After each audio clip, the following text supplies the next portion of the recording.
మందు చిందు పొందు ఆపై అదనపు కిక్కు కుదించి చెప్పాలంటే ముజ్రా పార్టీ స్వరూపం ఇది. ఇలాంటి అసాంఘిక కార్యక్రమాలకు పబ్బులే వేదికలు. తాజాగా హైదరాబాద్ లోని ఓ పబ్పై జరిగిన దాడితో ఈ విషయాలన్నీ బయటకు వచ్చాయి. వెర్రెక్కించే సంగీతం, పెగ్గు మీద పెగ్గు సేవనం, పిక్కినట్లు కుప్పిగంతులు, మధ్య మధ్యలో దమ్ మరొద్దాం. ఇదంతా పబ్బుల్లో జరిగే పురాణమన్నది బహిరంగ రహస్యం. అసలు డ్రగ్స్ ఎక్కువ మంది తీసుకునేది పబ్బుల్లోనే అన్న విషయం ఇటీవల సిట్ దర్యాప్తులో కూడా తేలిపోయింది. దీంతో హైదరాబాద్ సిటీలో ఇప్పటికే 12 పబ్బులకు అధికారులు నోటీసులిచ్చారు. వీటిలో డ్రగ్స్ కూడా సరఫరా అవుతున్నాయని తేలడంతో నిఘా కూడా పెట్టారు. అయినా పబ్బులు వాటి గబ్బు బుద్ధి మార్చుకోవడం లేదు.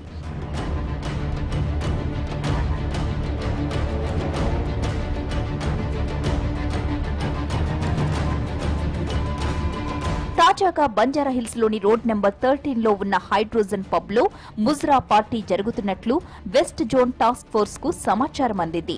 దీంతో అకస్మాత్తుగా రేడ్ చేసి మొత్తం 15 మందిని అదుపులోకి తీసుకున్నారు. వీరిలో 10 మంది యువకులతో పాటు 7 మహిళా డాన్సర్స్ కూడా ఉన్నారు.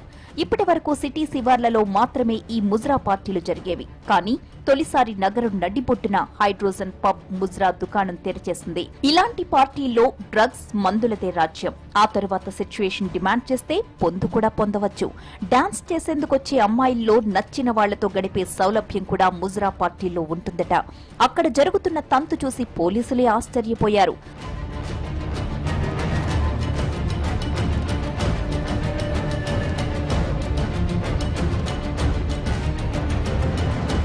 పబ్బుల్లో డ్రగ్స్ విచ్చలవిడిగా సరఫరా అవుతున్నాయని, ఆ దిశగా దర్యాప్తు చేసేందుకు నిఘా పెడితే ఇప్పుడు కొత్త బిజినెస్లు కూడా బయటపడుతున్నాయి.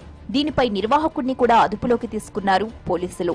అయితే హైడ్రోజన్ పబ్ తో పాటు ఇంకా చాలా పబ్బుల్లో ఈ ముజ్రా గబ్బు సాగుతుందన్న అనుమానాలు కూడా తెరమీదకొస్తున్నాయి.